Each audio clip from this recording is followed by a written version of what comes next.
ସେଥିପାଇଁ ଗୋଶାଳାର ନିର୍ମାଣ, ପୁରୁଣା ଗୋଶାଳା ପାଇଁ ମଧ୍ୟ ଅନୁଦାନ, ଗୋମାତାଙ୍କର ଚୋରାଚାଲାଣ କରୁଥିବା ମାଫିଆମାନଙ୍କ ବିରୁଦ୍ଧରେ ସରକାର ଦୃଢ଼ କାର୍ଯ୍ୟାନୁଷ୍ଠାନ ମଧ୍ୟ ଆଜି ଗ୍ରହଣ କରୁଛନ୍ତି।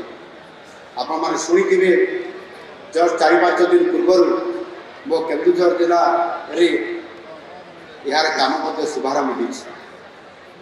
ଯେଉଁ ଗୋରୁ ମାଫିଆମାନେ ଯେଉଁମାନଙ୍କୁ ମୁଁ ଆଗରୁ ସତର୍କ କରୁଥିଲି, ଆଉ ଯେଭଳି ଭାବରେ କେନ୍ଦୁଝର ଜିଲ୍ଲା ସମେତ ମୟୂରଭଞ୍ଜ, ବାଲେଶ୍ୱର, ଭଦ୍ରକ, ଯାଜପୁର ଜିଲ୍ଲାମାନେ 5ଟି ଜିଲ୍ଲାରେ ଏକକାଳୀନ ଚଢ଼ଉ ହେବା ପରେ ଆପଣ ଜାଣିଥିବେ କ'ଣ ପରିସ୍ଥିତି ହେଇଛି।